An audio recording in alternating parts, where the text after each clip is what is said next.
Εκ μέρους λοιπόν του Σπιτιού της Κύπρου, με ειλικρινή χαρά σας υποδεχόμαστε και σας καλωσορίζουμε στην παρουσίαση του βιβλίου του κυρίου Βασίλη Σπανού με τίτλο «Καρδιά έμαθε σώθηκες», που κυκλοφορεί από τις εκδόσεις Διόπτρα.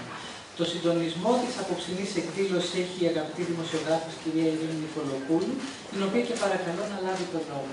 Σας ευχαριστώ. Καλησπέρα σας, καλώς ήρθατε. Αντιλαμβάνεστε πώς νιώθω. Από καρδιάς ήταν η τελευταία μου εκπομπή. Δεν είναι τυχαίο καθόλου. Είμαι εξ αριστερών μου, είναι ο άρχον της καρδιολογίας, ο ομότιμος καθηγητής Ευτύχιος Βορίδης. Εκ δεξιών μου είναι ο παντογνώστης της καρδιολογίας, ο κύριος Παύλος Τούτουζας, πολυγραφότατος, και βεβαίως ο κύριος Σπανός, ο κύριος Βασίλης Σπανός, που είναι ο νεότερος. Να δούμε αν θα γίνετε κι εσείς άρχον ή παντογνώστης. Σημασία έχει πως από ό,τι είδα μέχρι τώρα, σας έχει εμπιστευτεί ο κύριος Τούτουζας και ο Κολόμπο από την Ιταλία, που θα τα πούμε σε λίγο. Αυτό που πρέπει να σας πω είναι ότι πραγματικά είναι από καρδιάς, διότι αν δείτε το βιβλίο, το αφιερώνει ο κύριος Σπανός στην Όλγα του, στην Όλγα μου. Άρα αυτό είναι το πρώτο που πρέπει να πούμε όλοι μας, ότι είναι ένα βιβλίο που το έχει γράψει από καρδιάς. Μου επιτρέπετε αυτή την παρατήρηση. Λοιπόν, να ξεκινήσουμε με εσάς, κύριε Βορίδη. Κυρία Νικολοπούλου, με συγχωρείτε πολύ που διακόπτω. Ίσως είναι παράληψή μας που δεν φωνάξαμε τον κύριο Παπαδόπουλο από τις εκδόσεις Διόπτρα, σε περίπτωση που θα ήθελε να μας κάνει την τιμή να μας πει δύο λόγια. Δεν πειράζει, απλώς να σας καλωσορίσω όλους. Ευχαριστώ όλους που είστε εδώ. Χαθήκαμε στο συντονισμό, συγγνώμη κύριε Παπαδόπουλο. Δεν πειράζει, δεν υπάρχει πρόβλημα. Δεν έχω και πάρα πολλά να πω. Είναι μεγάλη μας τιμή που είσαστε όλοι εδώ και οι άνθρωποι του πάνελ. Ο κύριος Βορίδης και ο κύριος Τούτουζας, σας ευχαριστούμε που είστε εδώ, και την κυρία Νικολοπούλου για την παρουσίαση που θα κάνει. Όπως είπε και μια συναδελφός, είναι το καλύτερο μέρος για να πάθεις κάτι σήμερα. Μακριά από εμάς. Νομίζω ότι το βιβλίο αντιπροσωπεύει και αυτό που κάνει Διόπτρα, δηλαδή θέλουμε να είμαστε κοντά στον κόσμο, με βιβλίο το οποίο είναι χρήσιμα. Το βιβλίο αυτό το φανταζόμαστε ένα βιβλίο που θα είναι long seller, θα είναι κοντά στον κόσμο για πολλά χρόνια, για να μπορεί να έχει μια έγκυρη και εμπεριστατωμένη πληροφόρηση, γιατί γνωρίζουμε όλοι ότι συνήθως αυτό που κάνουμε είναι να απευθυνόμαστε στο ίντερνετ για ερωτήσεις και απαντήσεις που ελέγχονται για την ακρίβειά τους. Ενώ ένα βιβλίο σαν αυτό έχει την επιστημονική ακρίβεια και την θεώρηση του γνωστούς μας καρδιολόγους, και είμαστε πολύ χαρούμενοι που είναι στη λίστα μας. Σας ευχαριστώ πολύ. Μπορείτε να συνεχίσετε. Κύριε Παπαδόπουλε, νομίζω το κάνατε επίτηδες σήμερα, να επιλέξετε αυτή τη μέρα τελικά, διότι σαν σήμερα έχει ανακαλυφθεί από έναν μεγάλο Γερμανό αρχαιολόγο το ασκληπείο της στην Κο. Το μεγαλύτερο δηλαδή νοσοκομείο σε εισαγωγικά στον κόσμο της αρχαίας εποχής, το ανακάλυψε σαν σήμερα το 1902 στην Κο ένας μεγάλος Γερμανός αρχαιολόγος. Άρα νομίζω ότι γι' αυτό έγινε. Και νομίζω ότι θα το καταλάβει κανείς αυτό. Και όμως το καταλάβαμε. Είπα προηγουμένως, ο άρχον της καρδιολογίας, για τον κύριο Βορίδη, θα μου επιτρέψετε εντάχει να πω. Με βαθμό άριστα αποφοίτησε από το Βαρβάκιο, με βαθμό άριστα την ιατρική σχολή του Πανεπιστημίου Αθηνών. Διδάκτορ της σχολής, της ίδιας σχολής, πάλι με άριστα. Παντού τον ακολούθησε το άριστα ο απόφοιτος. Στο Λαϊκό Νοσοκομείο είχαν την τύχη να τον έχουν γιατρό τους, στον Ευαγγελισμό και στο τέλος στο Υγεία. Πολλές τιμητικές διακρίσεις. Βλέπω ότι είστε γαλλόφωνος και γαλλοτραφής εδώ. Οι Γάλλοι σας έχουν τιμήσει κατ' επανάληψη. Και γερμανοτροφής της ιατρικής. Ξεκίνησα στη Γερμανία. Ναι, ξέρετε, αυτό που λέμε τώρα, ότι οι Έλληνες που διαπρέπουν στο εξωτερικό, διέπρεψε στο εξωτερικό και ευτυχώς ήρθε στην Ελλάδα. Είναι αυτό που θα προσπαθήσουμε πάρα πολύ γρήγορα να περάσουμε την κρίση για να επιστρέψουν οι καλοί στην Ελλάδα. Η ελληνική ιατρική είναι ετερόφουτος. Δεν υπάρχει καμία άλλη προεδρία. Μαθαίνουμε την τέχνη έξω και ερχόμαστε να την εφαρμόσουμε εδώ. Τώρα έχει χαλάσει λίγο το πράγμα, γιατί πολλοί πηγαίνουν έξω και δεν ξαναγυρίζουν. Αυτό είναι άλλο θέμα. Στο ευχόμαστε να έρθουν. Μέλος της Γαλλικής Καρδιολογικής Εταιρείας, Ιατρικής Εταιρείας των Παρισίων, ταξιάρχης του Φοίνικος, αντεπιστέλλον μέλος της Γαλλικής Ιατρικής Ακαδημίας και βεβαίως, δεν το είπα τυχαία, άρχον της καρδιάς, η συλλογή, έκδοση συλλογής ομιλιών και άρθρων με τον τίτλο «Ο Άρχον της Καρδιάς» από τις εκδόσεις Κάκτος, με την υπογραφή του ομότιμου καθηγητή, του κ. Ευτύχιου Βορίδη. Σας ακούμε. Ακουγόμαστε καλά? Μια χαρά.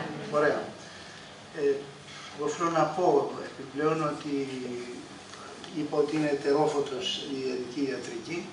Είναι πάρα πολλά ετερόφωτα και έτσι καταφέραμε ο Καραμανλής και εγώ να παίζουμε γκολφ και φανταστείτε το αρχίσαμε εγώ σε 50, ηλικία 50 ετών, εκείνος σε 60 και κατάφερα να παίζω λίγο καλύτερα. Η καρδιά έμαθε και σώθηκε του κυρίου Σπανού, με έκανε να ξαναδώ διαφορετικά αλλά και αισιόδοξα το τι κυβερνάει την ιατρική. Ο ρόλος του ασκούντος στο επάγγελμα ιατρού είναι κατά τεκμήριο σαφώς τυποποιημένος. Ανάκριση, εξέταση, διάγνωση και συνταγογράφηση ή επέμβαση. Παρά όμως την δίθεν τυποποίηση, η εφαρμογή των ανωτέρων δεν αρκεί πάντα να μας δώσει την ικανοποίηση ότι έχουμε ανακουφίσει τον ασθενή μας. Η καλύτερη απόδειξη τούτου είναι ότι τον βλέπουμε συχνά αναμένοντα στο σαλόνι του ιατρείου μας. Εν ολίγης, η σχέση μας συνθέτει εικόνα τριμελούς οικογένειας μεταξύ ιατρού, ασθενούς και της νόσου, μεταμένει να ανταλλάσσουν ειδήσεις. Αλλάζουμε κάτι, ηρεμούμε και κανονίζουμε νέα συνάντηση. Όλα δηλώνονται άριστα, αλλά όχι και στην πράξη. Και τούτο συχνά δεν επιμένουμε να αξιοποιήσουμε και να ενημερωθούμε για τις ικανότητες σώματος και μυαλού. Αν όμως τα αξιοποιούσαμε, θα καταπολεμούσαμε σωρία συμπτωμάτων ή ακόμη και νόσων. Η καλλιέργεια των γνώσεων μας επιτρέπει να εκτονώσουμε αίτια, να μειώσουμε υποτροπές και να δημιουργήσουμε τείχη που προστατεύουν από την νόσο. Ας στραφούμε προς ένα πολύ απλό παράδειγμα. Οι θεραπευτικές προσπάθειες κατά της χολυστερόλης, του δευτερογενούς διαβήτου και της υπέρτασης απασχολούν πολλά εκατομμύρια ανθρώπων που δαπανούν τεράστια ποσά για να προστατευτούν από καρδιαγγειακά νοσήματα. Εν τούτης, στην πραγματικότητα, η μείωση της κινδύνου είναι σχετική. Υπάρχουν παράλληλα καλά, αλλά και παρενέργειες και δεν θεραπεύονται στο σύνολό τους τα αίτια των νόσων. Η προσπάθεια να καταπολεμηθούν αυτά ενδέχεται να καταστήσει περιττή την προαναφερθήσα θεραπεία. Για παράδειγμα, η μείωση της κατανάλωσης θερμίδων κατά 30% αυξάνει τη διάρκεια της ζωής κατά 20%. Η μείωση του σωματικού βάρους, η βελτίωση του είδους τροφής και η σωματική άσκηση μπορούν να αλλάξουν το πάνω. Ένας αριθμός είναι αποκαλυπτικός. Καθημερινή σωματική άσκηση διαρκείας 30 λεπτών μειώνει κατά 40% τους κινδύνους αναπτύξεως καρκίνων, Alzheimer και καρδιαγγειακών νόσων. Αλλά και τα ανωτέρω δεν είναι το πάνω. Ο άνθρωπος έχει περιθώριο να διαφυλάξει την υγεία του με την επιλογή φυσικών μεθόδων και τούτο διότι ο ανθρώπινος οργανισμός είναι συσκευή ακριβίας που απαιτεί για να αποδώσει πλήρη ισορροπία. Ένας σημαντικότατος παράγων είναι η σύγχυση. Φανταστείτε τι θα είχε συμβεί αν γεμίζατε το ντεπόζιτο του αυτοκίνητος και εγγύησατε αντί βενζίνης. Ακριβώς ό,τι συμβαίνει όταν υποσιτιζόμεθα ή υπερσιτιζόμεθα. Αλλά ας αλλάξουμε θέμα. Υπάρχουν νοσήματα που δεν απαιτούν θεραπεία, όπως η γρίπη, παραδείγματος χάρη, που πορεύεται αφ' αυτής. Και εδώ ζητείται απλώς λογική. Έστω και αν φαίνεται παράλογο, είναι αληθινό. Όλοι γνωρίζουν ότι υπάρχουν πλήστοι άνθρωποι που είναι πολυφάγοι και πανφάγοι. Λίγοι όμως γνωρίζουν, ενώ θα έπρεπε να το γνωρίζουν, ότι καλό ανακοπτικό της ορέξεως είναι 2-4 κομμάτια μαύρη σοκολάτα πριν από το φαΐ. Το ίδιο ισχύει και για το άστρο του αυγού. Μεγάλη συμβολή στην υγεία έχει και το περπάτημα. Και τούτο διότι κατά την ανάπαυση η καρδιακή συχνότητα του περιπατή είναι χαμηλή και τούτο συμβάλλει στη μακροβιότητα. Για παράδειγμα, δεν είναι ανθρώπινο, η κιανή φάλαινα που ζει περί τα 130 χρόνια με 8 σφυγμούς στο πρώτο λεπτό όταν είναι στην επιφάνεια και 4 σφυγμούς στον βυθό. Μεγάλη επίσης σπουδαιότητα για την υγεία έχει και η διάρκεια αλλά και το είδος του ύπνου. Φαίνεται ότι ο όριο ασφαλείας είναι το 7ωρο, αλλά υπό τον όρο ο ύπνος να μην διακόπτεται, διότι τότε υποβοηθείται η κατάθλιψη και καρδιαγγειακές ανομαλίες. Η νυχτερινή δραστηριότητα έχει συχνά ως συνέπεια την ανάπτυξη διαβήτου, παχυσαρκίας, υπερτάσεως και συνεπώς πρόκληση καρδιαγγειακών επιπλοκών. Συζήτηση υπάρχει για το περίφημο jet lag των γεωγραφικών μετακινήσεων με τα αεροπλάνα, που οδηγεί σε κίνδυνο λόγω ανομαλιών της μελατονίνης. Χωρίς να συγκαλύπτεται ανάγκη διακομωδήσεως, φαίνεται πως η αφόδευση ενέχει κινδύνους, παρά το ότι στην εποχή μας γίνεται με άτομα ενθρονισμένα.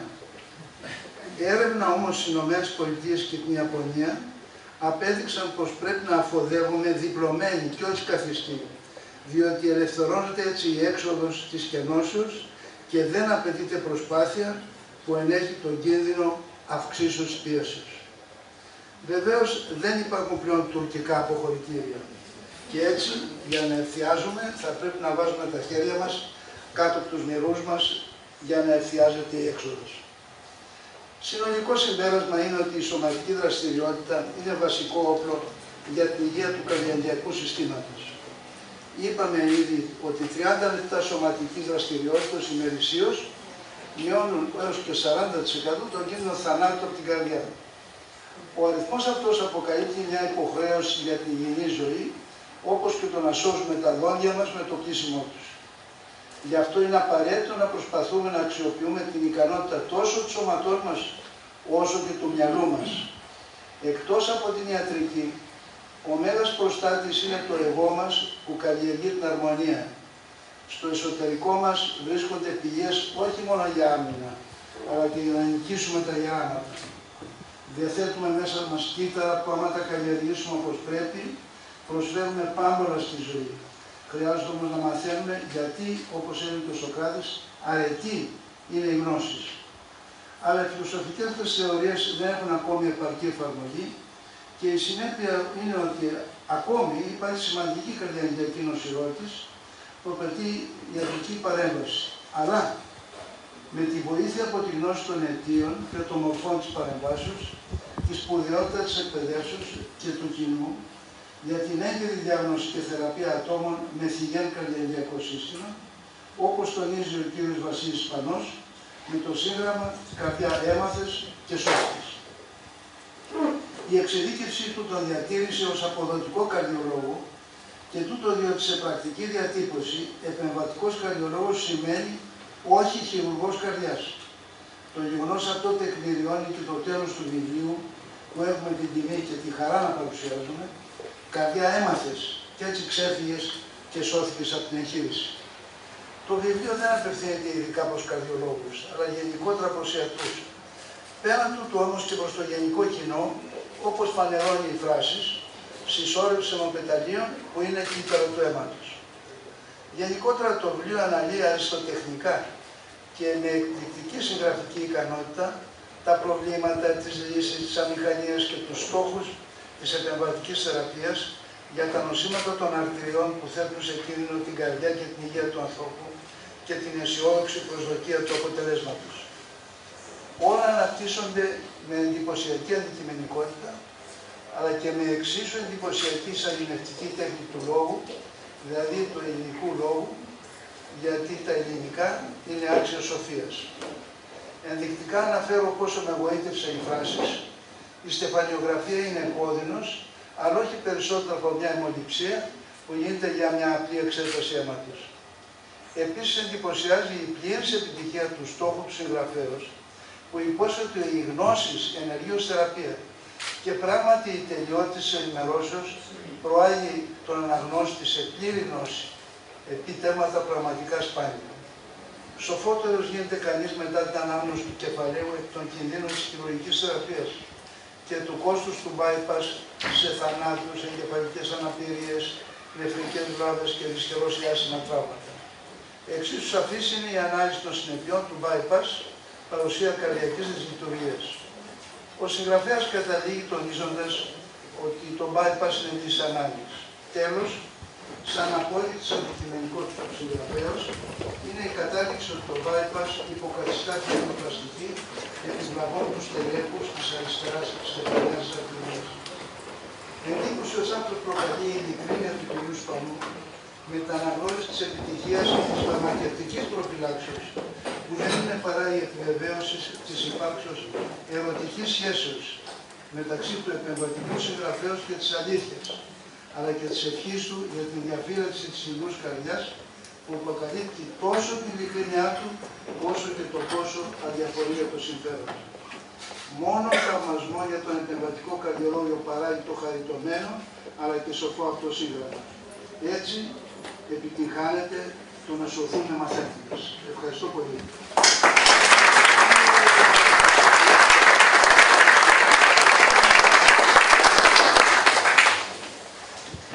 Νομίζω ότι μας δώσατε και ειδήσεις. Δεν έχουμε την αίσθηση εδώ μέσα ότι ακούσαμε και ειδήσεις. Δηλαδή, εκτός από το ξέρουμε ότι πρέπει να περπατάμε κάθε μέρα, το εμπεδώσαμε όμως και το είπατε με σαφήνεια για το 40%, αυτό με τα 2 έως 4 κομμάτια σοκολάτας, για να είμαι ειλικρινής, δεν το είχα ξανακούσει, είναι εντυπωσιακό. Ναι, και βέβαια το περί αποδεύσεως επίσης ομολόγω όπως είναι μια είδηση και γι' αυτό θα σας παρακαλούσα να μου το δώσετε να το δημοσιεύσω στο site μου όπως είναι την ομιλία. Λοιπόν, κύριε Τούτουζα, είπα προηγουμένως ότι είστε παντογνώστης της καρδιολογίας, διότι, διαβάζω εδώ, εγχειρίδιο καρδιολογίας μεγάλου σχήματος 360 σελίδων. Αλκικαρδία περί των 380 σελίδων. 900 σελίδες. Δηλαδή, αν δείτε πόσα έχει γράψει ο κύριος Τούτουζας, ειλικρινά νομίζω ότι είναι η εγκυκλοπαίδεια της καρδιολογίας στην Ελλάδα και βεβαίως το ότι, ξέρετε, με αυτό με το πρόεδρος, το έχουμε πει πολλές φορές, είναι πολλοί πρόεδροι, αλλά ομολογώ το ότι δημιουργήσατε και είσαστε πρόεδρος για πάρα πολλά χρόνια της Ελληνικής Καρδιολογικής Εταιρείας και έκτοτε έχω την αίσθηση ότι μια τόσο σοβαρή επιστήμη σαν τη δική σας πήγε πραγματικά και σε κάθε σπίτι, κάποιος γράφει μετά να μην υπεραπλουστεύουμε ειδικά την καρδιολογία, αλλά έγινε κατανοητή ή καταλάβαμε 3-4 πράγματα που πρέπει ο καθένας μας να ξέρει για το πώς θα έχει την καρδιά του σε καλή κατάσταση. Ιδρυτικό μέλος της Ευρωπαϊκής Καρδιολογικής Εταιρείας, μέλος του Nominating Committee, διευθυντής καρδιολογικής του Πανεπιστημίου Αθηνών, άρχον του Οικουμενικού Πατριαρχείου, ταξιάρχης του Τάγματος της Τιμής από τον Πρόεδρο της Δημοκρατίας, μέλος και του Φιλολογικού Συλλόγου του Παρνασσός. Το αναφέρω εδώ γιατί σημαίνει ότι σας ενδιαφέρει και η λογοτεχνία και άλλα. Και πολλές τιμητικές διακρίσεις από όλη την Ελλάδα, από όλους τους Δήμους. Θα μου επιτρέψετε να πω αυτό που έχετε γράψει εσείς εδώ, στον πρόλογό σας στο βιβλίο, ότι από το 2003 που εμπιστεύομαι τον Βασίλη Σπανό, του εμπιστεύομαι τους ασθενείς μου, διαπιστώνω την εξαιρετική πορεία που έχουν μετά την τοποθέτηση των νέων stent με φάρμακο, ενώ παλαιότερα θα οδηγούνταν σε χειρουργική επέμβαση. Είναι θαυμάσιο σε επανεξέταση με σταθανιογραφία μετά από 3, 6 και 8 χρόνια να βλέπω την άριστη λειτουργία των stent χωρίς πρόσθετη βλάβη. Σε εσάς ο λόγος.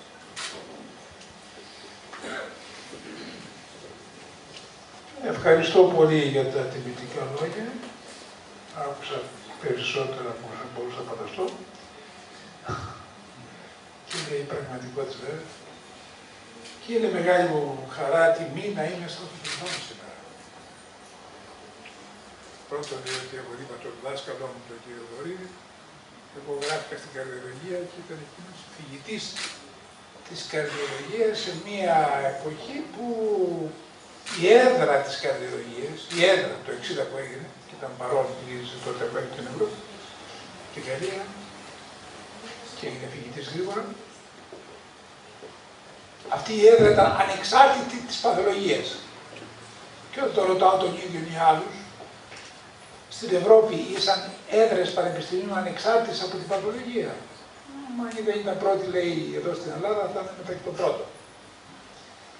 Επομένως, εμείς που μπήκαμε μέσα τότε ως νέοι στην καρδιολογία, μπήκαμε ένα περιβάλλον θαυμάσιο και μεγαλώσαμε υπό τη σκέπη τους. Τώρα, πώς ακούσαμε, αντιλαμβάνεστε ότι και το θέμα της καλύτερης υγείας είναι ο γιατρός από εδώ, αλλά όπως είπε ο κ. Βορίδης, πρέπει και ο ίδιος ο πολίτης, η ίδια πολιτεία να ενδιαφέρεται για την υγεία του πολίτη. Και κάθε πρόσωπο, από όσα ακούσαμε, πρέπει να γνωρίζει τι σημασία έχει η χολυστερίνη στο αίμα, να ξέρεις αν είσαι, έχω περιφέρεια μέσης, κάτω από 80 λέει η γυναίκα, είμαι λεπτήτη, κάτω από 94 λέει ο άντρας, είμαι λεπτός. Και βέβαια τις επιπτώσεις που έχει, ας πούμε, το κάπνισμα και η κατοικική ζωή. Τα ακούσαμε αυτά. Η έλλειψη άσκησης, να το χορέψουμε καλά, η παχυσαρκία, που συνοδεύεται με αύξηση στην πισχολιστική του ζαχάρου στο αίμα, με αύξηση της πιέσεως. Το κάπνισμα, οι υψηλές τιμές της χολυστερίνης στο αίμα, αυξάνουν τον καρδιακιακό κίνδυνο, αυξάνουν την πιθανότητα να πάθουμε, ας πούμε, έμφραγμα ή εγκεφαλικό. Όλα αυτά, ξέρετε, τα παραλαμβάνουμε συνεχώς χρόνια, όλοι οι ιατροί, και εμείς στο Ελληνικάρα από το 1991 που ιδρύθηκε. Σε αυτό είμαι λιγάκι τελικός στο εξάμεινο. Πολλά χρόνια, όχι στην ελληνική κατοικική εταιρεία, 2 χρόνια προέδρευα αυτή, κύριε. Παραπάνω δεν μπορεί να μείνει. Ο κύριος Πανός μας φέρει τώρα αυτό το βιβλίο για να μας πει ότι σύμφωνοι με όλα αυτά, αλλά δεν φτάνουν αυτά. Πρέπει τώρα να ενημερωθεί ο πολίτης, να μάθει λίγα πράγματα από το κακό το οποίο μπορεί να το βρει. Και να μιλήσετε τα πρώιμα σημεία, τα πρώτα συμπτώματα. Τα πρόδρομα συμπτώματα, ας πούμε, του εμβράγματος. Γιατί η πλειονότητα των ευνηδίων θανάτων που συμβαίνει, που χάνουμε εδώ και εκεί, που παλαιότερα λέγαμε είναι από ταμπλά, πριν το 1900, και σήμερα λέμε είναι το έμβραμα μυοκαρδίου, συμβαίνει στο χωράφι, πάλι στο γραφείο, στο σπίτι έξω. Και αυτοί όλοι χάνουν. Ενώ αν συμβεί στο νοσοκομείο μέσα, ζουν και μάλιστα αν πάει εγκαίρος, μπορεί να μην πάθουν κανένα έμφραγμα που οδηγεί εκεί. Θυμάμαι έναν έμενε κοντά στην Καρακοπούλου, ο οποίος ήταν ανήπαντρος, ήταν 54 ετών και δεν είχε παιδιά, δεν είχε κανένα στο σπίτι, δεν γυναίκα, τίποτα. Και ξυπνάει στις 3-4 η ώρα με έναν πόνο στο στήθος, δυνατό, με δανάκρα στην πλάτη, τα χέρια του πόνουσαν λιώνουν, κομμένα, δεν μπορούσε να σηκωθεί, αδύνατος, με μια εφίδρωση. Και ήταν μελετημένος αυτός. Και λέει κάπου που ακούσα τη μέση και πάνω ο πόνος που κρατάει τόσο για πρώτη φορά στη ζωή σου, αυτό είναι καρδιά. Το σκέφτηκε αμέσως, κάνει ένα τηλέφωνο, βρίσκει εκεί στο ταξί, κατεβαίνει όπως κάτω, πάει σε νοσοκομείο γρήγορα και σώζεται, προλαμβάνει και το έμφραγμα. Ο κύριος Πανός σου λέει εκεί είναι καλά αυτός, αλλά έχουμε πολλούς άλλους. Έχουμε τον άλλο που παθαίνει το ίδιο, ξυπνάει για το 3 στη νύχτα, τον κόβει λίγο υδρότας, πάει λίγο προς το παράθυρο να πάρει οξυγόνο, να πάρει αέρα, πονάει περισσότερο, κάθεται στο κάθεσμα, λέει στη γυναίκα του φέρει ένα κρύο νερό, πει ένα κρύο νερό, μας περνάει λίγα λεπτά, 5, 10, 12, αποχωρεί. Και αισθάνεται πανευτυχής. Ξαπλώνει, κοιμάται. Θα το ξεχάσει, ενώ δεν πρέπει. Ενώ δεν πρέπει να κάνει έτσι. Θα να κάνει αυτό που κάνει πρώτος. Το πρωί σηκώνεται καλά, πάει να ξυριστεί, να σηκώσει το χέρι του να ξυριστεί και το πιάνει πάλι πόνος εδώ. Ένα πονάει πίσω, τα παρατάει, κρατάει άλλα 3-5 λεπτά, περνάει πάλι. Έχει δηλαδή όλα τα σημεία, τα πρόδρομα. Και αυτός πρέπει να μάθει ότι αυτά τα πράγματα ενδεχομένως είναι μια ανταρσία, όπως το περιγράφει ο κύριος Πανός, μια διαδήλωση στον δρόμο έξω. στην αρτηρία που κυκλοφορεί το αίμα. Και αυτή η διαδήλωση κόβει την κυκλοφορία. Έχει πόνος. Μα αν τη σταματήσει η κυκλοφορία γίνεται έμφραγμα πια. Δεν περνάει αυτό εκείνο προς τα κάτω. Δεν περνάει καθόλου και νεκρώνεται όλη η περιοχή η οποία θα πάρει το έμφραγμα αυτό. Το θέμα είναι ότι αν πάει γρήγορα αμέσως, μόλις τον πιάσει έξω και τρέξει, τότε εισέρχεται στο νοσοκομείο, πάει στη μονάδα, εκεί ο επεμβατικός, ο κ. Σπανός, το βλέπει αυτό, αμέσως γρήγορα η στεφανιογραφία, γίνεται στεφανιογραφία, αποδεικνύεται εκεί μια στέρωση, μια απόφραξη σε σπουδαίο, σε κάποιο κλάδο, αμέσως το με μπαλόνι ανοίγει η αρτηρία, σταματάει να πονάει αυτός, φτιάχνει, στρώει το καρδιογράφημα, βάζει και ένα στέμι για να μην ξαναγίνει το αίμα.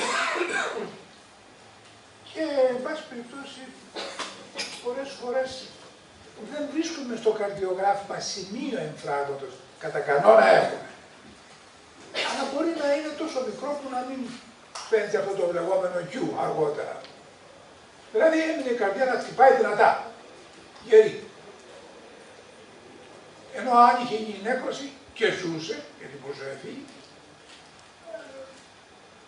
μπορεί να χτυπάει το και μπορεί να έχει καρδιακή ανεπάρκεια, αριθμίες και να ζήσει μένα, αλλά όχι τόσο. Ενώ έτσι μπορεί να ζήσει κανονικά τη ζωή του πλέον. Και όπως έχουμε τη θεραπεία που ακούσαμε οι αγωνιστικοί κλπ., μπορείς τότε να πας κανονικά τη ζωή σου. Εκείνος να λέει από την άλλη πλευρά που πήγε γρήγορα, ότι εγώ δεν πήγα την μια μέρα και την άλλη μέρα, δεν πέρασα έμφραγμα, φρεολόγημα ήταν. Στις σελίδες του βιβλίου όλα αυτά, κ. Σπανού, εξηγούνται με απλά λόγια. Το βιβλίο, όπως ακούσατε και από τον κύριο Βορύδη, διαβάζεται ευχάριστα από την αρχή ως το τέλος, ώστε να μπορέσει κανείς να μάθει για την αθυρωματική πλάκα, αυτή την ανταρσία που είπαμε, που δημιουργεί την ανταρσία και κλείνει ο δρόμος. Τι είναι το έμφραγμα και πώς σώζει η στεφανιογραφία το μπαλονάκι και το στέντ. Και εξηγεί ο κ. Σπανός με απλά λόγια τι είναι το μπαλονάκι, το στέντ, το bypass σε πάλουσα καρδιά να το βγάλει χειρότερα. Πώς γίνονται το ένα και το άλλο, ποιοι γιατροί κάνουν το καθένα, πότε θα χρειαζόμαστε, αλλά και πώς επιλέγουμε ανάμεσα τους. Και θα πάρω τον κύριο Σπανό ή θα πάρω τον Γιώργο. Γιατί υπάρχουν και περιπτώσεις άλλες που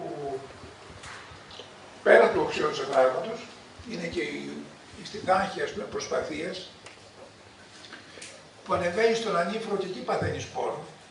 Γιατί υπάρχει ένα στέρωμα, περνάει το αίμα, είναι αρκετό για όταν είσαι ήρεμος, η καρδιά χτυπάει αργά, δεν έχει πολύ ανάγκη, μυοκάρδιο να πάρει αίμα.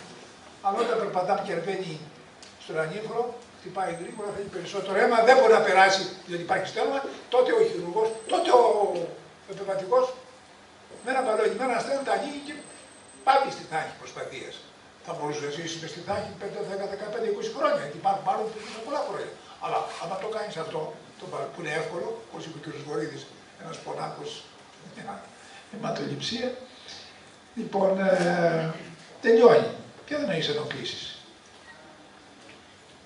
Οι επεμβατικοί καρδιολόγοι έχουν προχωρήσει πολύ τα τελευταία χρόνια και πολλοί άρρωστοι που παλαιότερα θα οδηγούνται χωρίς συζήτηση στον καρδιοχειρουργό, σήμερα μπορούν να αντιμετωπιστούν με μπαλόνι στέντ. Και ακούσατε τον κύριο Βορύδη τι διαφορά έχει αυτό, σημαντική διαφορά. Άλλο το ένα που γίνεται και φεύγει στην επομένη και άλλο που χειρουργήσει και ανοίγει το θώρακα ο άλλος. Μόνο που ανοίγει το θώρακα φτάνει να.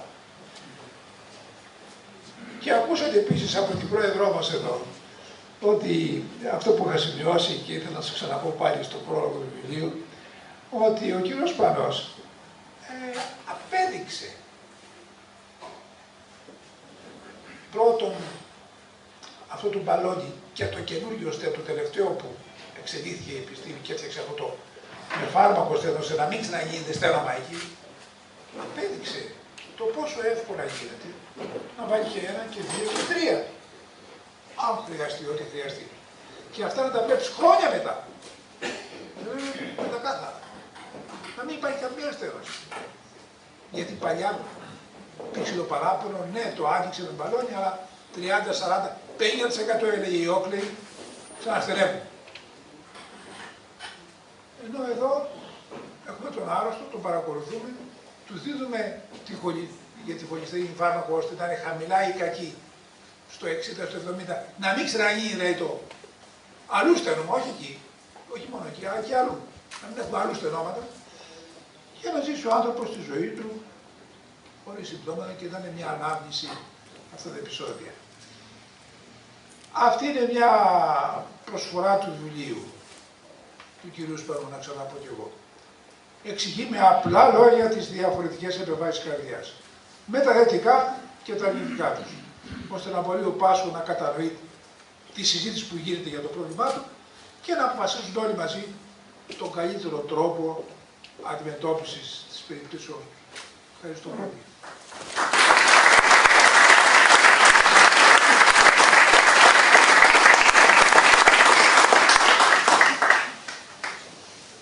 Ήταν πολύ χαρακτηριστικά τα δύο παραδείγματα που δώσατε και πολύ αισιόδοξα, διότι διεσώθησαν και οι δύο, εντάξει, των υστέρων, αλλά παρόλα αυτά κάποιος βρέθηκε στο δρόμο τους έσωσε. Νομίζω ότι, κύριε Σπανέ, είστε πολύ τυχερός που απόψε το βιβλίο σας στην ουσία βαφτίζεται από τον κύριο Βορίδη και τον κύριο Τούτουζα. Εξού και θα είναι καλοτάξιδο, όπως λέμε σε όλα τα βιβλία. Ο Βασίλης Σπανός γεννήθηκε στην όμορφη Καλαμάτα. Για την ειδίκευσή του πήγε στο Μάντσεστερ της Μεγάλης Βρετανίας, στο Tameside General Hospital, και στη συνέχεια τον παρέλαβε ο κύριος Τούτουζας. Για 3 χρόνια εκπαιδεύτηκε στην επεμβατική καρδιολογία και στο Σαν Ραφαέλε, στο Centro Cuore Columbus του Μιλάνου, στο πλευρό του Αντώνιου Κολόμπου. Ο Αντώνιο Κολόμπου, λοιπόν, ο οποίος προλογίζει το βιβλίο, γράφει: «Είχα την τιμή να εκπαιδεύσω τον κύριο Σπανό στις τεχνικές της επεμβατικής καρδιολογίας, καθώς και να εργαστώ μαζί του για μερικά χρόνια. Θεωρώ ότι διδάχθηκε άριστα την αξία της λειτουργικής προσέγγισης που υιοθετεί αυτό το βιβλίο. Καθ' όλη τη ζωή μου προσπαθούσα να επεκτείνω τους ορίζοντες αυτών των τεχνικών, κάνοντας τα πράγματα απλά, αλλά χωρίς να τα υπεραπλουστεύω, ώστε να δημιουργηθεί μια νέα γενιά επεμβατικών καρδιολόγων, όπως ο κύριος Σπανός, που να συμμερίζεται την ανάγκη μου για συνεχή εξέλιξη των τεχνικών μας, προκειμένου να στηριχθεί όλο ένας σημαντικότερος ρόλος που διαδραματίζει η επεμβατική καρδιολογία στην καθημερινή κλινική πράξη». Κύριε Σπανέ, να μιλήσετε εσείς τώρα για το βιβλίο σας. Πρέπει να σας πω ότι όταν του ζήτησα μία συνέντευξη για το site μου, περίμενα να πάρω μία συνέντευξη την οποία πρώτον δεν θα τη διάβαζα πολύ, δεν θα ενδιέφερε. Δεύτερον, θα βαριόμουν εγώ η ίδια που θα την έβλεπα. Θα ήταν δύσκολη, δυσνόητη. Τώρα τι να πεις για την καρδιά. Πρέπει να σας πω ότι έγινε ένα από τα δημοφιλέστερα post του μήνα, post λέμε τα δημοσιεύματα στα ιστολόγια. Μόνο να σας πω πάρα πολύ γρήγορα, το ρώτησα πώς θα πρέπει να φροντίζουμε την καρδιά μας για να μην δημιουργήσουμε τις προϋποθέσεις να αρρωστήσει. Θα επαναλάβουμε λίγο. Άσκηση, σωστή διατροφή. Θέλουμε όταν θα φύγουμε όλοι από εδώ μέσα, πρέπει κατευθείαν να πάμε, νομίζω, να αρχίσουμε να περπατάμε, αν μη τι άλλο, και να τρώμε και μερικά σοκολατάκια που μας επέτρεψε ο κύριος Βορίδης. Η άσκηση δεν σημαίνει απαραίτητα μαραθώνιο. Σήμερα γνωρίζουμε πως αρκεί το γρήγορο βάδισμα όταν βαδίζουμε τουλάχιστον 5 ημέρες την εβδομάδα, ώστε να απολαύσουμε τα ωφελήματα της άσκησης. Σωστή διατροφή είναι αυτή που έκαναν οι παππούδες μας και οι προπάποι μας. Η μεσογειακή διατροφή που βασίζεται σε συχνή κατανάλωση φρούτων και λαχανικών, αντικατάσταση των ζωικών λοιπόν από το ελαιόλαδο, προτίμηση στα ψάρια, στα πουλερικά και στα όσπρια ως πηγές πρωτεϊνών αντί του κόκκινου κρέατος. Λοιπόν, όλη τη συνέντευξη μπορείτε να την διαβάσετε και θα δείτε πόσο σε όλα τα ερωτήματα, γιατί αυτό είναι το πρώτο το εύκολο, μέχρι το τέλος που άπτεται της θεματολογίας του βιβλίου του, του «Καρδιά έμαθε σώθηκες», θα δείτε ότι μιλάει και στο βιβλίο, απλά, χωρίς να υπεραπλουστεύει, όπως του έχει συστήσει ο καθηγητής του κ. Κολόμπου. Σας ακούμε. Θέλω καταρχήν να σας ευχαριστήσω όλους που είσαστε σήμερα εδώ. Κάποιους από εσάς φοβάμαι για δεύτερη φορά, γιατί δεν ήταν δυνατό να επικοινωνήσουμε την αναβολή την προηγούμενη φορά. Και να ευχαριστήσω τη συντονίστριά μας, που κάνει τόσο καλή δουλειά απόψε εδώ. Είναι πράγματι μεγάλη τιμή για μένα που ο Νέστορ της καρδιολογίας στην Ελλάδα, ο κ. Ευτύχιος Βορίδης, δέχτηκε να είναι σήμερα μαζί μας εδώ. Η τιμή βέβαια είναι ακόμα μεγαλύτερη όταν ακούω τα πολύ καλά του λόγια. Εύχομαι να μπορώ πάντα να αξίζω έστω και το μισό από όσα καλά λόγια είπε για μένα. Θέλω να τον ευχαριστήσω γι' αυτό. Θέλω να ευχαριστήσω τον καθηγητή μου, τον κύριο Τούτουζα, για το τιμητικό πρόλογο που έχει γράψει στο βιβλίο μου, για την παρουσία του απόψε εδώ και πολύ περισσότερο για την εμπιστοσύνη που μου έχει δείξει από το 2003, που είμαι στην Ελλάδα. Οι μεγαλύτερες ευχαριστίες όμως προς το πρόσωπο του καθηγητή, που είχα την δυνατότητα να τον γνωρίσω, την εξαιρετική τιμή και δυνατότητα να τον γνωρίσω ως άνθρωπο τα τελευταία χρόνια, αρκετά χρόνια, είναι ότι μου δίδαξε δύο πράγματα. Το ένα είναι η ελευθερία. Αν θες να πάρεις από τους ανθρώπους το καλύτερο, δώσ' τους πλαίσιο ελευθερίας. Η ελευθερία κάνει τους ανθρώπους να δημιουργούν. Και το δεύτερο είναι ο απόλυτος σεβασμός του προσώπου που έχεις απέναντί σου. Αν είναι ασθενής, πάσχων, πολλών μάλλον, αλλά σε κάθε περίπτωση σέβεσαι τον συνάνθρωπο. Θέλω επίσης να ευχαριστήσω τον φίλο ηθοποιό Γιώργο Λιάντο, που σε λίγο θα διαβάσει μικρά αποσπάσματα του βιβλίου. Και θέλω να σας πω ένα πράγμα μόνο, ότι νιώθω ότι αυτό το βιβλίο ήθελα να το γράψω πολύ πριν και από τα χρόνια της καρδιολογίας και τα χρόνια της ιατρικής. Θυμάμαι, έχω έντονη την ανάμνηση, ήμουν μαθητής της Δευτέρας Λυκείου, σε ένα λύκειο στην Καλαμάτα, ένα κρύο πρωινό που με βγάλαν από την τάξη για να μου πούν ότι είχα χάσει τον παππού μου. Ο παππούς μου ήταν ο άνθρωπος που μου έμαθε πράγματα στο δημοτικό. Μου έμαθε να διαβάζω, να γράφω, αριθμητική, και ήταν ένας αυστηρός αλλά δίκαιος κριτής της σχολικής μου και όχι μόνο δραστηριότητας, μέχρι τον αναπάντεχο χαμό του. Ήταν αναπάντεχος ο χαμός, γιατί παρότι ήταν ήδη στην 7η δεκαετία της ζωής του, κυκλοφορούσε στους δρόμους της πόλης με γαμπρούς και γιους και έδειχνε συνομιλικός τους. Είχε κόψει το τσιγάρο πάνω από 10 χρόνια, έκανε κάθε είδους σπορ και ήταν χειμερινός κολυμβητής. Βρέθηκε όμως στον δρόμο προς τα Μελίσια του. Είχε μείνει εκεί για ώρες. Βέβαια, εδώ θα με βοηθήσουν ο καθηγητής, ο κύριος Τούτουζας και ο κύριος Βορίδης. Το 1980, δεν ξέρω καν αν κάναμε στεφανιογραφία εν Ελλάδα. Κάναμε. Πάντως ήταν μανιάτης και δύσκολος να κάνει στεφανιογραφία, να ανέβει στην Αθήνα, και φαντάτε, αυτό το ξέρω, ότι δεν θα μπορούσε, η μόνη λύση μετά θα ήταν το bypass. Ναι. Σήμερα χάνουμε ακόμα ανθρώπους. Και όχι ανθρώπους στην 7η δεκαετία της ζωής, ανθρώπους στην 5η δεκαετία της ζωής, ακόμα και στην 4η, στην 6η. Ανθρώπους που αφήνουν πίσω οικογένειες, είναι βαρύς ο φόρος αίματος που πληρώνουμε. Και σήμερα, ενώ δεν έχουμε τη δυνατότητα να ξέρουμε ποιος από εμάς μπορεί να το πάθει την επόμενη εβδομάδα ή τον επόμενο μήνα ένα έμφραγμα, έχουμε πια εύκολη τη λύση. Η στεφανιογραφία γίνεται σε πολλά μέρη σε όλη την Ελλάδα. Με ένα τσίπημα από το χέρι, από το πόδι, μπορούμε να δούμε τα αγγεία, να δούμε ένα αγγείο που κρέμεται από μια κλωστή, να καταλάβουμε ότι το βραδινό ξύπνημα που είχε 2 μέρες πριν οφειλόταν σε αυτό το αγγείο, να βάλουμε ένα μπαλόνι, ένα στεν, να τον χτυπήσουμε στην πλάτη την άλλη μέρα, να γυρίσει στην οικογένειά του και στη δουλειά του την παράλληλη μέρα. Όταν έγραψα λοιπόν αυτό το βιβλίο, στόχος ήταν κυρίως αυτός, να επικοινωνήσω με τα απλούστερα λόγια που μπορούσα σε ανθρώπους που δεν είναι ασθενείς. Αν είχα έναν τρόπο να το διαβάσει αυτό το βιβλίο κάθε άνθρωπος μετά τα 30, θα ήμουν ευτυχής. Σε ανθρώπους λοιπόν που είναι οι μελλοντικοί εμφραγματίες, γιατί δυστυχώς έτσι είμαστε όλοι, μπορεί στο μέλλον να κάνουμε ένα έμφραγμα, έτσι ώστε να ξέρει να προλάβει αυτό το έμφραγμα. Στο βαθμό που το κατάφερα, το οφείλω στην παιδεία που είχα από το 2003 που γύρισα στην Ελλάδα, άλλη μια δυνατότητα που μου έδωσε ο καθηγητής, να γράφω για τα έντυπα του Λυκάρη. Χρειάστηκε να κουραστώ πάρα πολύ για να μπορέσω να γράψω προτάσεις και παραγράφους που εξαιρούσαν την ιατρική ορολογία και έκαναν τον ιατρικό λόγο δυσνόητο. Ειδικά σε αυτό το βιβλίο με βοήθησε πάρα πολύ ο πεθερός μου. Είχε την υπομονή να δει όλα τα κεφάλαια και να μου επισημάνει σημεία που δεν μπορούσαν να γίνουν κατανοητά από το μη ειδικό.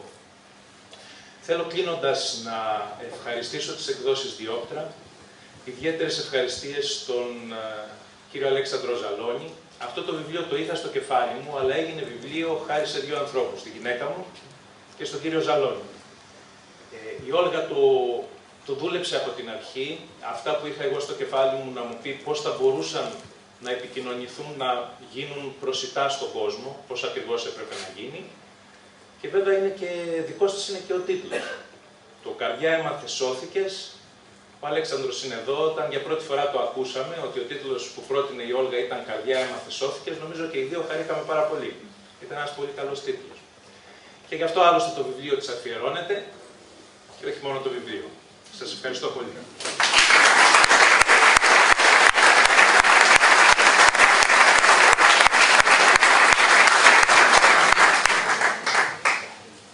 Όταν ένας καρδιολόγος μιλάει για την ελευθερία και το σεβασμό στον άνθρωπο που διδάχτηκε και τα προτάσει, νομίζω ότι μας εμπνέει πολύ μεγάλη εμπιστοσύνη. Ειλικρινά σας ευχαριστώ πολύ που μιλήσατε έτσι, γιατί έχουμε χάσει πάρα πολύ την εμπιστοσύνη μας στους γιατρούς και αυτό απόψε μας δίνει μεγάλο θάρρος και δύναμη ότι πραγματικά θα αντιμετωπίσουμε και καλύτερους στο μέλλον.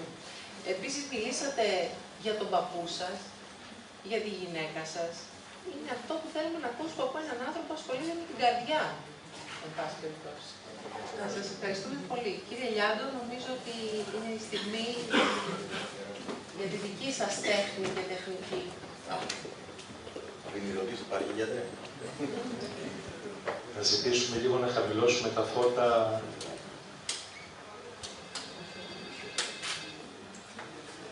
Πόσο επικίνδυνο είναι το έμφραγμα? Το έμφραγμα αποτελεί το συχνότερο λόγο ευνίδιας απώλειας ανθρώπων, όλοι μάλιστα από τους οποίους δεν γνώριζαν να αντιφάσκουν. Η πλήρης έμφραξη μιας στεφανιαίας αρτηρίας μπορεί να προκαλέσει εντονότατη ηλεκτρική αστάθεια στην καρδιά και θανατηφόρες αρρυθμίες. Η αντιμετώπιση των αρρυθμιών αυτών είναι εύκολη όταν υπάρχει η δυνατότητα ηλεκτρικής απεινίδωσης, δηλαδή επαναφοράς της καρδιάς σε κανονικό ρυθμό, χάρη στη στιγμιαία διοχέτευση μιας μικρής ηλεκτρικής εκένωσης. Όσοι εκδηλώνουν τέτοιες αρρυθμίες σε νοσηλευτικά ιδρύματα ή πράγμα σπάνιο σε δημόσιους χώρους με παρουσία καρδιακού απεινιδωτή και προσώπου ικανού να τους βοηθήσει, διασώζονται. Αλλά δυστυχώς αποτελούν την εξαίρεση. Είναι λοιπόν κρίσιμη η άμεση αναζήτηση και παροχή ιατρικής φροντίδας αν αισθανθούν ευνίδια ενόχληση στο στήθος. Κατά κανόνα η ενόχληση προηγείται της πλήρους έμφραξης της αρτηρίας τουλάχιστον κατά αρκετές ώρες, ενώ συνήθως συμβαίνουν επαναλαμβανόμενα επεισόδια για 1, 2 ή και περισσότερες ημέρες πριν από την ολοσχερή έμφραξη της αρτηρίας που οδηγεί στο έμφραγμα τμήματος της καρδιάς. Πότε πρέπει να ανησυχήσουμε?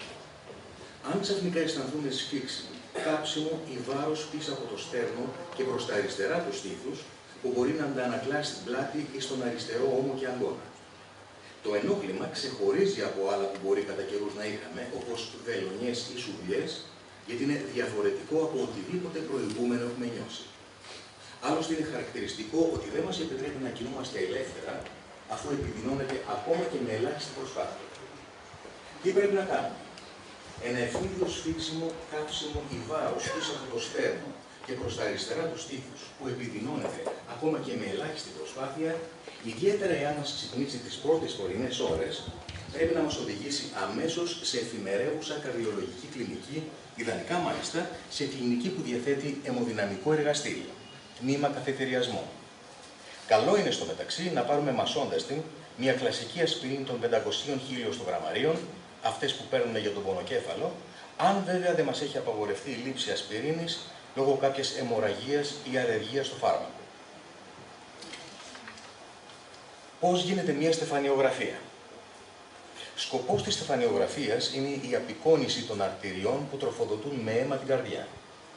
Οι αρτηρίες αυτές αποτελούν κλάδους της αορτής που είναι η κεντρική αρτηρία του σώματος και ονομάζονται στεφανιαίες αρτηρίες. Για να πετύχουμε την απεικόνιση των στεφανιών αρτηριών, προωθούμε μαλακούς καθετήρες μέχρι τα στόμια τους και φωτογραφίζουμε την περιοχή της καρδιάς κατά τη διάρκεια έγχυσης σκιαγραφικού υλικού. Καθώς το σκιαγραφικό υλικό κυκλοφορεί από το στόμιο προς την περιφέρεια της αρτηρίας, οι ακτινογραφικές εικόνες μας δίνουν πληροφορίες για την παρουσία τυχών στένωσης στον αυλό του αγγείλου. Τι είναι το stent?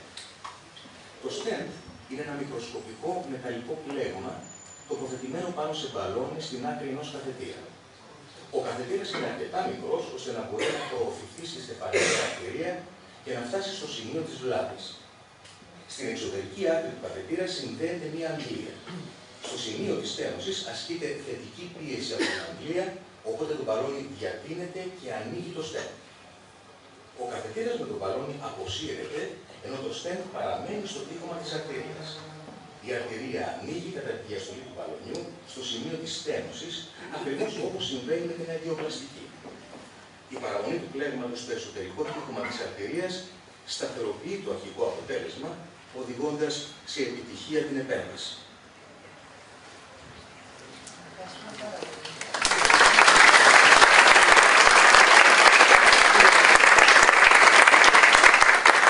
Στη θαυμάσια φωνή σας και τη μορφοφωνολογία που διαθέτεται, πραγματικά ακούσαμε και καταλάβαμε γιατί αυτό το βιβλίο πρέπει να το έχουμε σε κάθε σπίτι, πρέπει να το διαβάσουμε όλοι.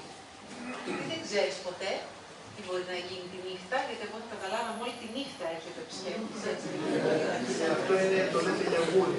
Δεν είναι πιο ρομαντικό. Ναι, είναι πιο Αλλά, ρομαντικό. εν πάση περιπτώσει, δεν υπάρχει καμιά αμφιβολία ότι η ιατρική έχει εξελιχθεί πάρα πολύ και ο τρόπος της ζωής έχει αλλάξει. Και το αναφέρω γιατί μιλήσατε για τη μεσογειακή δίαιτα. Πριν 50 χρόνια που ήταν η βασική δίαιτα, χρειαζόταν σανατόριο. Τώρα είμαστε εντάξει. Γιατί έχουμε καταδύσει 75 ετών να θεωρούμεθα έφηβοι. Και τίποτα άλλο. Θα είδαξαν τα πράγματα. Αγαπητές φίλες και αγαπητοί φίλοι, έχετε την ευκαιρία να έχετε μπροστά σας αυτούς τους τρεις εξαιρετικούς καρδιολόγους. Περιμένω τις ερωτήσεις σας. Σας ακούμε. Θα ήθελα να ρωτήσω και τους δύο καθηγητές αν έχουν βρει το ελιξίδιο της νότητας. Βγαίνει τον κύριο Τούτος, αν τον είχα θεράποντα ιατρό, πραγματικά αισθάνομαι ευγνωμοσύνη. Το ελιξίδιο της νεότητας είναι το Viagra. Έχει χιούμορ. Δεν θα πείτε Και μάλιστα, ξέρετε, το τέταρτο του Viagra για τους μεγάλης ηλικίας άντρες, διότι βοηθάει να μην κατουράνε τα παπούτσια τους.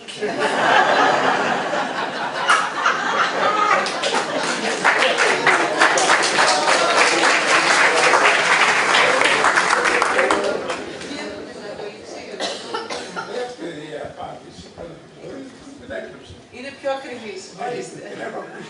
Άλλη φορά και Κύριε Λιάντο, έχετε μια ερώτηση. Ναι, μια ερώτηση έχω αυτό. Επειδή έχω ψάξει στο ίντερνετ και βλέπω ότι πολλούνται ηλεκτρικοί απεινιδωτές για το ευρύ κοινό. Δηλαδή μπορεί να αγοράσει κάποιος. Μπορεί όμως κάποιος να εκπαιδευτεί, να το χρησιμοποιήσει, είναι επικίνδυνο αυτό το πράγμα. Αν βρεθείς, ας πούμε, σε μια κατάσταση ή ο ίδιος ή σε έναν άνθρωπο που έχει πάθει, που παθαίνει εκείνη τη στιγμή και τον βλέπεις και χάνεται, μπορεί κάποιος να μάθει που δεν είναι γιατρός να χρησιμοποιεί απεινιδωτή, αυτόν τον ιδιωτικό απεινιδωτή, ας πούμε. Πρέπει να είναι δίπλα απεινιδωτής. Και να το σοκ να είναι στο πρώτο λεπτό, στο δεύτερο, στο τρίτο, έχει αρχίσει να πετάει. Γελούδι ο άνθρωπος. Μιλάμε για κυριακή παρομαριγή. Όταν πέφτει από εκεί, θέλει δίπλα. Αν είναι μέσα στο θάλαμο, στην εντατική, σώζεται. Το έμφραγμα, είμαστε να σώζονται, όλοι σχεδόν να σώζονται. Θυμάμαι πάρα πολύ κόσμο, δεν θυμάμαι να χάσαμε κανένα μέσα στη μονάδα. Απ' έξω στο διάδρομο, κυρίως στην αυλή του νοσοκομείου, έχουμε χάσει. Γιατί, όσο να βρούμε τον απεινιδωτή που είναι και λοιπά, πρέπει να γίνει γρήγορα. Τώρα θα γίνονται μαλάξεις, θα μου πείτε. Και μπορεί πράγματι με τις μαλάξεις να παραταθεί έτσι η ευκαιρία αυτή να γίνεται μια κυκλοφορία, να ζει κάπως ο άνθρωπος και ώστε να όταν έρθει να γίνει μέσα σε 5 λεπτά, σε 10, αλλά άμα καθυστερεί πολύ στη μισή ώρα και λοιπά δεν γίνονται εδώ. Έχουν προσπαθήσει για το κοινό, μας σε αεροπλάνα, μας σε αεροδρόμια, μας σε πλατείες όπως σαν την πλατεία Συντάγματος, μιλάμε για το εξωτερικό. Αλλά ξέρετε, το έχουμε αυτό δεν θα γίνει στην πλατεία αυτή στο Σύνταγμα μια φορά την εβδομάδα. Θα γίνει μια φορά το χρόνο. Και αν χρειάζεται άνθρωπος που να το ξέρει που είναι και να τρέξει αμέσως, και να τρέξει και να ξέρει. Αυτός πρέπει να είναι εκεί. Πάνω λέγεται, χρειάζεται 3 άνθρωποι για να αλλάξει 8 ώρες και μάλιστα να μην δουλεύουν με τον χρόνο, παρά αν τύχει μια φορά. Και αν το σώσει. Γιατί μπορεί κάπου να κοιμάται. Και δεν έχουν διεθνώς πιάσει αυτά τα μέτρα. Βέβαια σε αεροπλάνα μέσα θα πάνε πιο εύκολα εφόσον το έχουν μόνο, ιδίως σε μεγάλες αποστάσεις. Αλλά εκείνο που έχει γίνει τελευταία είναι σε γνωστούς ανθρώπους, εκεί που υπολογίζεις ότι θα υπάρχει Κυριακή Βαρβαρική, ότι θα υπάρχει κίνδυνος ευθυντικού θανάτου, σε παθήσεις δηλαδή, καρδιακή ανεπάρκεια σοβαρή, μετά από ένα έφραμα μεγάλο και που έχει κάνει 1-2 κρίσεις. Μπαίνουν τώρα και σαν τους μεταδότες, οι φορητοί. Εκφυτεύονται οι παραπληκητωτές και αυτός που περπατάει στο Σύνταγμα, αν δεν Κυριακή Βαρβαρική, δηλαδή παρακολουθεί τον κόσμο, χτυπάει και προχωράει. Άλλη ερώτηση παρακαλώ. Είστε εντάξει, τα ξέρετε όλα, τα μάθατε όλα. Ευχαριστούμε πάρα πολύ. Μπορείτε να, αν θέλετε, να πάρετε το βιβλίο, απόψε προσφέρετε με έκπτωση. Οπότε είναι μια καλή ευκαιρία. Κλείνοντας να... Ευχαριστώ πάρα πολύ. Σας ήθελα απλώς να βάλω έτσι ένα μικρό βίντεο, το οποίο είναι μια επέμβαση καρδιάς με μπαλόνι και με στέ, αλλά είναι αρκετά ιδιαίτερη. Την έκανε ο άνθρωπος που είχα την τιμή να μαθητεύσω δίπλα του, Αντώνιο Κολόμπο, στις αρχές δεκαετίας του 90. Είναι στο κέντρο του στο Μιλάνο και τη μεταδίδει μέσω δορυφόρου σε ένα συνέδριο επεμβατικών καρδιολόγων και όχι μόνο, στην άλλη άκρη του Ατλαντικού, στην Ουάσιγκτον. Έχουν κάτσει όλοι να δουν τις καινούργιες τεχνικές, γιατί πάντα το κέντρο στο Μιλάνο έδειχνε καινούργιες τεχνικές, αλλά βρίσκονται μπροστά σε μια λίγο διαφορετική περίπτωση. Αν την καταλάβετε. Sorry if I'm going to speak fast, but time is not on our side. We are really privileged today to treat our patient who is a professional, well-known singer, which is Mr. Mario Da Vinci. Mr. Mario Da Vinci will start with a song while we start our case, and we have technician Amato, who is on a guitar on the right, that will play while we do the case. Okay, let's start. You can start a little bit, and you will see the lesion that we treat is a proximal LED that we plan to do atherectomy, the nostrial LED that you see on the screen. Can you show this live screen? And then there is the mid LED. We elect to doing these ostial lesions, a mid bulky lesion, to pre-treat with atherectomy and then elective stenting. Okay, let's start. I sing for you Sole Mio from Italy. Okay. Che bella cosa è una giornata di sole, non riesce più, fa una tempesta, l'aria fresca pare già una festa. Che bella cosa è una giornata di sole, ma da sole, che bello è, oh sole mia, he's a singer, sempre da te.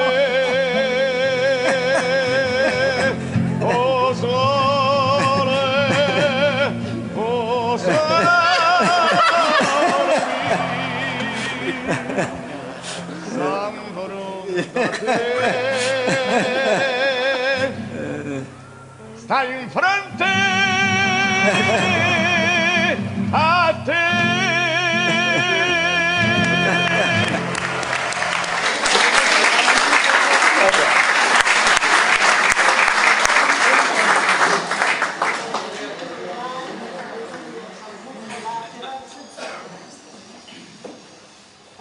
We have some nice augmentation. Σας ευχαριστούμε πολύ.